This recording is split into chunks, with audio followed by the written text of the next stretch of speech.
जय हिंद फ्रेंड्स, मैं आदित्य स्वागत करता हूं आपका आपके अपने चैनल स्टडी विथ आदित्य में। दोस्तों, आज हम लोग 5 नवंबर 2023 के महत्वपूर्ण करंट अफेयर्स के बारे में चर्चा करेंगे। वीडियो बहुत ही अधिक इम्पॉर्टेंट है, इसलिए आप सभी लोग वीडियो के अंत तक जरूर बने रहिएगा। और वीडियो के अंत में मैंने आप लोगों से 2 सवाल पूछा है, अगर आप सभी को उसका उत्तर पता है तो उत्तर को कमेंट बॉक्स में ज़रूर लिखिएगा। चलिए आज की वीडियो शुरू करते हैं। आज का हमारा पहला सवाल है, अभी हाल ही में भारतीय रिजर्व बैंक के कार्यकारी निदेशक के रूप में किसे नियुक्त किया गया है। इम्पोर्टेंट सवाल है। क्या पूछा गया है? अभी हाल ही में भारतीय रिजर्व बैंक के कार्यकारी निदेशक के रूप में किसे नियुक्त किया गया है। ऑप्शन दिया गया है सुभाष गर्ग, मनोरमा पांडे, राकेश वर्मा या मनोरंजन मिश्रा। सही जवाब है ऑप्शन डी, मनोरंजन मिश्रा।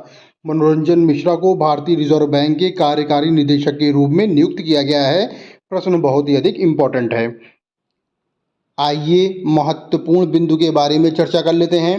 पहला महत्वपूर्ण बिंदु है कि मनोरंजन मिश्रा को भारतीय रिजर्व बैंक के कार्यकारी निदेशक के रूप में नियुक्त किया गया है।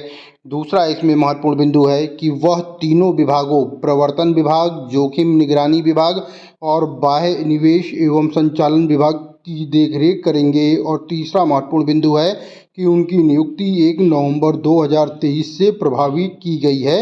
ये भी इम्पोर्टेंट पॉइंट है। यहाँ पर नियुक्ति की बात की गई है, तो आइए महत्वपूर्ण नियुक्ति के बारे में चर्चा कर लेते हैं। पहला है, स्लोवाकिया के नए प्रधानमंत्री कौन बने हैं। रॉबर्ट फिको बने हुए हैं। मलेशिया देश के नए राजा कौन हैं, तो सुल्तान इब्राहिम सुल्तान इस्कंदर बने हुए हैं। इक्वाडोर के नए राष्ट्रपति कौन बने हैं, तो डेनियल नोबोआ बने हुए हैं। न्यूजीलैंड के नवनिर्वाचित प्रधानमंत्री कौन है, तो क्रिस्टोफर लक्सन है। अमेरिकी प्रतिनिधि सभा के स्पीकर कौन हैं, तो माइक जॉनसन है। भेल यानी कि भारत हैवी इलेक्ट्रिकल्स लिमिटेड का अध्यक्ष और प्रबंध निदेशक कौन है, तो ये हैं कोप्पू सदाशिव मूर्ति हैं। आइए अगली नियुक्ति देखते हैं। हाल ही में भारतीय महिला क्रिकेट टीम का कोच किसे बनाया गया है, तो अमोल मजूमदार को बनाया गया है। संयुक्त राष्ट्र में भारत के स्थायी प्रतिनिधि कौन बने हैं, तो अरिंदम बागची बने हुए हैं। IRCTC का अध्यक्ष एवं प्रबंध निदेशक किसे बनाया गया है, तो संजय कुमार जैन को बनाया गया है। बिम्सटेक के महासचिव कौन है, तो इंद्रमणि पांडे। ये पहले भारतीय हैं, इसे भी ध्यान रखिएगा, इसलिए ये इंपॉर्टेंट पॉइंट भी है। क्या पॉइंट है इसमें? बिम्सटेक के महासचिव कौन है, तो इंद्रमणि पांडे हैं। अस्पताल सेवा सशस्त्र बल का महानिदेशक किसे बनाया गया है, तो एयर मार्शल साधना सक्सेना नायर को बनाया गया है। कोटक महिंद्रा बैंक का नया CEO कौन है, तो अशोक बासवानी बने हुए हैं। अगला इसमें महत्वपूर्ण बिंदु है, मणिपुर हाईकोर्ट के मुख्य न्यायाधीश कौन है, तो सिद्धार्थ मृदुल हैं। और इरडा के वित्त निदेशक कौन है, तो BK मोहंती हैं। जियो मार्ट के ब्रांड एम्बेसडर कौन है, तो MS धोनी हैं। RBI के नए एग्जीक्यूटिव डायरेक्टर कौन है, तो मुनीष कपूर हैं। इंटेल इंडिया के अध्यक्ष कौन है, तो गोकुल सुब्रमण्यम है। दोस्तों, ये सभी नियुक्ति बहुत ही अधिक इम्पॉर्टेंट है और किसी न किसी परीक्षा में इन्हें ज़रूर पूछा जाएगा, क्योंकि ये नियुक्तियां अभी हाल ही में 1-2 महीने के भीतर ही की गई हैं। इसलिए इन सभी नियुक्तियों को आप लोग ज़रूर देखिएगा, किसी न किसी परीक्षा में ज़रूर आएगी ये। और दोस्तों, अगर अभी तक आपने हमारे चैनल को सब्सक्राइब नहीं किया है तो चैनल को सब्सक्राइब जरूर कर लें। आइए प्रश्न संख्या 2 देखते हैं। अभी हाल ही में चौथा विश्व रग्बी खिताब 2023 किसने जीता है। ऑप्शन दिया गया है दक्षिण अफ्रीका, न्यूजीलैंड, ऑस्ट्रेलिया या अमेरिका। सही जवाब है ऑप्शन ए, दक्षिण अफ्रीका। दक्षिण अफ्रीका ने क्या जीता है, अभी चौथा विश्व रग्बी खिताब जीता है। आइए महत्वपूर्ण बिंदु के बारे में चर्चा कर लेते हैं। अभी हाल ही में चौथा विश्व रग्बी खिताब 2023 दक्षिण अफ्रीका ने जीता है। दक्षिण अफ्रीका ने न्यूजीलैंड को हराया। न्यूजीलैंड को ऑल ब्लैक्स के नाम से भी जाना जाता है। मतलब जीता कौन है, तो जीती हुई टीम है दक्षिण अफ्रीका, और हराया किसको है, तो न्यूजीलैंड को हराया है। दक्षिण अफ्रीका ने रिकॉर्ड चौथी बार जीत हासिल की है। और जो ये रग्बी विश्व कप हो रहा है वो फ्रांस में किया जा रहा है। और अगला 2027 में कहाँ पर होगा, तो 2027 में ये होगा ऑस्ट्रेलिया में होगा। दोस्तों, सभी पॉइंट आपस में बहुत ही अधिक इम्पॉर्टेंट है, इसलिए आप सभी लोग इसे देख लीजिएगा। विश्व रग्बी कौन जीत रहा है, तो वो दक्षिण अफ्रीका की टीम जीत रही है। हराया किसको है, तो न्यूजीलैंड को हराया है। और कहाँ पर हुआ है, तो फ्रांस में हुआ है। और 2027 का रग्बी विश्व कप कहाँ पर होगा, तो ये होगा ऑस्ट्रेलिया में होगा। प्रश्न संख्या 3 है, हाल ही में कहाँ के राजभवन में सिंहासन कक्ष का नाम बदलकर सरदार वल्लभ भाई पटेल एकता कक्ष किया गया है? इम्पोर्टेंट सवाल है। क्या पूछा गया है? हाल ही में कहाँ के राजभवन में सिंहासन कक्ष का नाम बदलकर सरदार वल्लभ भाई पटेल एकता कक्ष किया गया है? ऑप्शन दिया गया है जयपुर, भोपाल, कोलकाता या लखनऊ। सही जवाब है ऑप्शन सी, कोलकाता। कोलकाता के राजभवन में सिंहासन कक्ष का नाम बदलकर सरदार वल्लभ भाई पटेल कक्ष किया गया है। इम्पोर्टेंट सवाल है।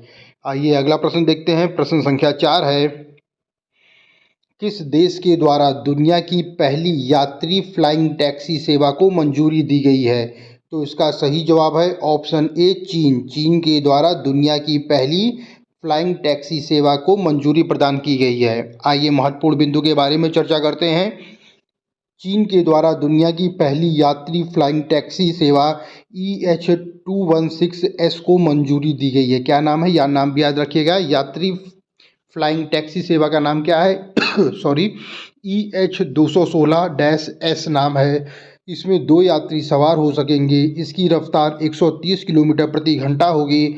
और अगला महत्वपूर्ण पॉइंट है इसमें कि इसका निर्माण चीन की ईहैंग कंपनी के द्वारा किया गया है। ये भी महत्वपूर्ण बिंदु है। प्रश्न संख्या 5 है, अभी हाल ही में सॉफ्टवेयर एनकॉर का निर्माण किसने किया है? इम्पोर्टेंट सवाल है। क्या पूछा गया है? अभी हाल ही में सॉफ्टवेयर एनकॉर का निर्माण किसने किया है?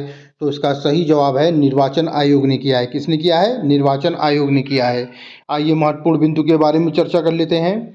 भारत के निर्वाचन आयोग ने एनकॉर के माध्यम से संपूर्ण उम्मीदवार और चुनाव प्रबंधन के लिए इन हाउस सॉफ्टवेयर डिज़ाइन किया है। अगर एनकॉर का पूरा नाम देखा जाए तो उसका पूरा नाम है enabling communication on real time environment, इसका फुल फॉर्म है। तीसरा महत्वपूर्ण बिंदु है कि इसमें निर्वाचन अधिकारियों को नामांकन, इसकी जांच, शपथ पत्र, मतदाता संख्या, मतगणना, चुनाव परिणाम और डेटा प्रबंधन प्रक्रिया में सुविधा होगी। चौथा महत्वपूर्ण बिंदु है इसमें, इसके माध्यम से उम्मीदवारों की अंतिम सूची तैयार करने और चुनाव चिन्ह आवंटित करने में मदद मिलेगी। तो एनकॉर सॉफ्टवेयर को किसने तैयार किया है? तो निर्वाचन आयोग के द्वारा तैयार किया गया है। आइए दोस्तों एक प्रश्न देख लेते हैं। चुनाव आयोग ने चुनावी साक्षरता को बढ़ावा देने के लिए किसके साथ समझौता किया है? तो उसका सही जवाब है शिक्षा मंत्रालय के साथ समझौता किया है। आइए प्रश्न संख्या 6 देखते हैं। भारत में सड़क दुर्घटनाएं 2022 रिपोर्ट के अनुसार सड़क दुर्घटनाओं में सर्वाधिक मृत्यु प्रतिशत कहाँ दर्ज की गई है? किस राज्य में सर्वाधिक मृत्यु प्रतिशत को दर्ज किया गया है? तो सही जवाब है ऑप्शन डी, उत्तर प्रदेश। उत्तर प्रदेश राज्य में सर्वाधिक मृत्यु प्रतिशत को दर्ज किया गया है। आइए महत्वपूर्ण बिंदु के बारे में चर्चा करते हैं। सर्वाधिक मृत्यु दर वाले राज्य कौन से हैं? तो पहला राज्य है उत्तर प्रदेश, दूसरा है तमिलनाडु और तीसरा है मध्य प्रदेश। और अगर इनके प्रतिशत की बात की जाए तो उत्तर प्रदेश में प्रतिशत कितना दिया गया सॉरी, उत्तर प्रदेश में प्रतिशत दिया गया है 13.4%, तमिलनाडु में 10.6% और महाराष्ट्र में 9% दिया गया है। भारत में सड़क दुर्घटनाओं की संख्या बढ़कर 4.6 लाख हो गई है। आइए उत्तर प्रदेश की बात की गई है तो उत्तर प्रदेश के महत्वपूर्ण करंट अफेयर्स को भी देख लेते हैं। उत्तर प्रदेश राज्य सरकार ने डिजिटल डॉक्टर क्लिनिक योजना को शुरू किया है। यानी कि पूछा जाए अगर एग्जाम में कि डिजिटल डॉक्टर क्लिनिक योजना को किसने शुरू किया है, तो सही जवाब होगा उत्तर प्रदेश राज्य सरकार ने। दूसरा इसमें दूसरा सवाल बन जाएगा कि मिशन महिला सारथी का शुभारंभ कहाँ से किया गया है? तो उसका सही जवाब होगा उत्तर प्रदेश के अयोध्या से किया गया है। तीसरा महत्वपूर्ण बिंदु है कि श्री अन्न महोत्सव का आयोजन उत्तर प्रदेश राज्य सरकार के द्वारा किया जा रहा है। स्वच्छ त्यौहार स्वस्थ त्यौहार जो ये अभियान है, इसका भी प्रारंभ उत्तर प्रदेश राज्य सरकार के द्वारा किया गया है। पांचवा महत्वपूर्ण बिंदु है, अभी हाल ही में उत्तर प्रदेश राज्य ने मिशन शक्ति अभियान के चौथे चरण का शुभारंभ किया है। छठा पॉइंट है, उत्तर प्रदेश सरकार ने संपत्ति संबंधी समस्याओं को कम करने के लिए गिफ्ट डीड योजना को शुरू किया है। सातवां महत्वपूर्ण बिंदु है, प्रयागराज की पुलिस ने वरिष्ठ नागरिकों के लिए सवेरा योजना को शुरू किया है।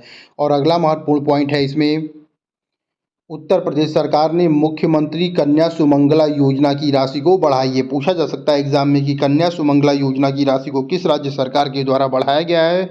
तो उसका सही जवाब होगा उत्तर प्रदेश राज्य सरकार के द्वारा बढ़ाया गया है। आइए अगला प्रश्न देखते हैं। प्रश्न संख्या 7 है, श्रीलंका के त्रिंकोमाली में किसके द्वारा भारतीय स्टेट बैंक की शाखा का उद्घाटन किया गया है? इंपॉर्टेंट सवाल है। क्या पूछा गया है? श्रीलंका के त्रिंकोमाली में किसके द्वारा भारतीय स्टेट बैंक की शाखा का उद्घाटन किया गया है? ऑप्शन दिया गया है नरेंद्र मोदी, एस जयशंकर, निर्मला सीतारमण या पीयूष गोयल। सही जवाब है ऑप्शन सी, निर्मला सीतारमण के द्वारा किया गया है। उद्घाटन कहाँ किया गया है? त्रिंकोमाली में। आइए महत्वपूर्ण बिंदु के बारे में चर्चा कर लेते हैं।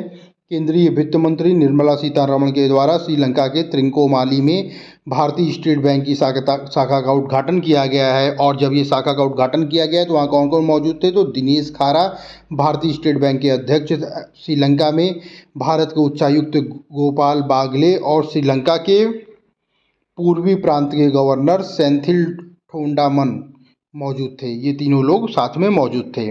आइए अगला पॉइंट देखते हैं। एसबीआई के प्रयासों की बदौलत भारत सरकार श्रीलंका को $1 बिलियन की ऋण सुविधा सुचारू रूप से देने में सक्षम रही है।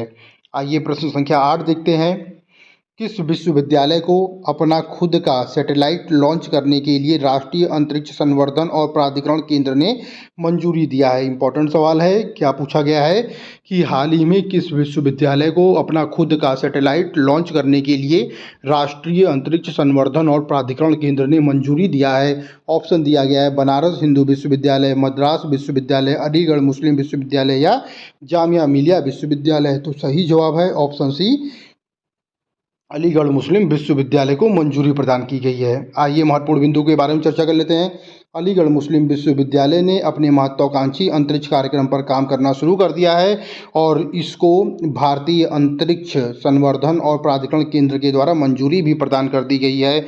और अगर इस परियोजना में देखा जाए तो इस परियोजना में एएमयू के संस्थापक सर सैयद अहमद खां के नाम पर पहला उपग्रह कार्यक्रम SSAMU-SAT का डेवलपमेंट किया जाना शामिल है। इसका नाम आप लोग जरूर ध्यान रखिएगा। आइए प्रश्न संख्या 9 देखते हैं। WHO की दक्षिण पूर्व एशिया क्षेत्र की रीजनल डायरेक्टर कौन चुनी गई हैं? ये भी इम्पोर्टेंट पॉइंट है। क्या पूछा गया है? WHO की दक्षिण पूर्वी एशिया क्षेत्र की रीजनल डायरेक्टर कौन चुनी गई हैं? ऑप्शन दिया गया है मनसुख मंदाविया, अरिंदम बागची, साइमा वाजेद या अमित क्षत्रिय। सही जवाब है हमारा ऑप्शन सी, साइमा वाजेद। आइए महत्वपूर्ण बिंदु के बारे में चर्चा कर लेते हैं। साइमा वाजेद को विश्व स्वास्थ्य संगठन के दक्षिण पूर्व एशिया क्षेत्र का नया क्षेत्रीय निदेशक के रूप में नामित किया गया है और ये 76वें सत्र के दौरान यह चुनाव हुआ था और उसमें इन्हें नामित किया गया है। साइमा वाजेद जो है ये बांग्लादेश की प्रधानमंत्री शेख हसीना की बेटी हैं और साइमा वाजेद जो है ये डॉक्टर पूनम क्षेत्रपाल सिंह की जगह लेगी और ये डॉक्टर जो पूनम हैं ये इस पद पर पहुंचने वाली पहली महिला भी हैं। इसको भी आप लोग ध्यान रखिएगा। और ये पहली महिला कौन सी? भारतीय महिला है, पहली भारतीय महिला हैं जो इस पद पर पहुंची हैं। आइए अगला प्रश्न देखते हैं। आज का अंतिम प्रश्न है ये। हुरून इंडिया परोपकारी सूची 2023 में पहले स्थान पर कौन रहा है? क्या पूछा गया है? हुरून इंडिया परोपकारी सूची 2023 की सूची में पहले स्थान पर कौन रहा है? ऑप्शन दिया गया है अजीम प्रेमजी, मुकेश अंबानी, कुमार मंगलम बिरला या शिव नादर। सही जवाब है हमारा ऑप्शन डी, शिव नादर। शिव नादर कौन क्या बने हैं? हुरून इंडिया परोपकारी सूची 2023 में ये पहले स्थान पर बने हुए हैं। आइए महत्वपूर्ण बिंदु के बारे में चर्चा कर लेते हैं। जो ये शिव नादर एंड फैमिली है ये परोपकारी सूची में नंबर 1 स्थान पर है। अगर देखा जाए इन्होंने दान कितना दिया है वर्ष 2022-23 के लिए तो इन्होंने 2042 करोड़ रुपए का दान किया है। अगर दूसरे नंबर पर देखा जाए तो विप्रो के संस्थापक अजीम प्रेमजी हैं, इन्होंने 1774 करोड़ रुपए को दान किया है। अगर तीसरा स्थान देखा जाए तो तीसरा स्थान मुकेश अंबानी जी को मिला हुआ है, इन्होंने कुल 376 करोड़ रुपए संपत्ति दान किया है और इनका स्थान कौन सा है? तीसरा स्थान है। आइए सूचकांक की बात कर लेते हैं। जो महत्वपूर्ण सूचकांक है परीक्षा में जरूर पूछा जाता है इसलिए जल्दी से इसका रिवीजन कर लेते हैं। वैश्विक ऊर्जा संक्रमण सूचकांक में भारत का स्थान 67वां है। ग्लोबल जेंडर गैप सूचकांक में भारत का स्थान 127वां है। वैश्विक प्रतिस्पर्धात्मक सूचकांक में भारत का स्थान 40वां है। आर्थिक स्वतंत्रता सूचकांक में भारत का स्थान कितना है? 131 है। वैश्विक शांति सूचकांक में 126वां है। सतत विकास रिपोर्ट में 112वां है। अंतर्राष्ट्रीय बौद्धिक संपदा सूचकांक में 42वां स्थान है। विश्व प्रेस स्वतंत्रता सूचकांक में 161वां स्थान है। विश्व खुशहाली रिपोर्ट में 126वां स्थान है। वर्ल्ड एयर क्वालिटी रिपोर्ट में 8वां स्थान है। वैश्विक आतंकवाद सूचकांक में भारत का स्थान 13वां है। ग्लोबल हंगर इंडेक्स में भारत का स्थान 111वां है। ग्लोबल रिमोट वर्क इंडेक्स में भारत का स्थान 64वां है और वैश्विक पेंशन सूचकांक में भारत का स्थान 45वां है। दोस्तों, सभी सूचकांक बहुत ही अधिक इम्पोर्टेंट है, इसलिए आप इन्हें ध्यान जरूर रखिएगा। आजकल सूचकांक किसी न किसी परीक्षा में जरूर पूछा जा रहा है। आइए कल के यानी कि 4 नवंबर 2023 के महत्वपूर्ण करंट अफेयर्स का जल्दी से रिवीजन कर लेते हैं। अंतर्राष्ट्रीय बायोस्फीयर रिजर्व दिवस कब मनाया जाता है? तो सही जवाब है 3 नवंबर को। दूसरा प्रश्न है, हाल ही में ब्रिटिश एकेडमी पुस्तक पुरस्कार 2023 के लिए किसे चुना गया है? नंदिनी दास को चुना गया है। तीसरा इसमें प्रश्न है, प्राइम ग्लोबल सिटीज इंडेक्स के अनुसार वैश्विक आवास मूल्य वृद्धि में कौन सा शहर पहले स्थान पर है? तो मनीला जो है वो पहले स्थान पर है।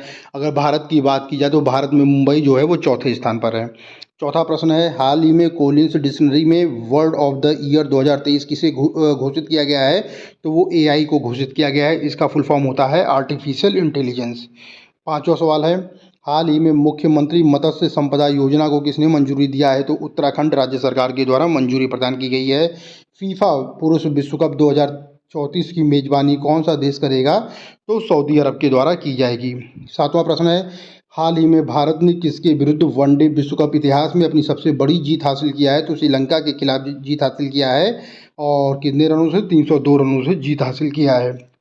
प्रश्न संख्या 8 है, हाल ही में एशियाई शूटिंग चैंपियनशिप में ऐश्वर्य प्रताप सिंह तोमर ने कौन सा पदक जीता है? तो उन्होंने स्वर्ण पदक जीता है। अगला प्रश्न है, हाल ही में केरल ज्योति पुरस्कार से किसे सम्मानित किया गया है? तो टी पद्मनाभन को सम्मानित किया गया है। और कल का अंतिम प्रश्न है कि भेल का अध्यक्ष एवं प्रबंध निदेशक किसे नियुक्त किया गया है? तो कुप्पू सदाशिव मूर्ति को नियुक्त किया गया है। ये भी इंपॉर्टेंट पॉइंट है।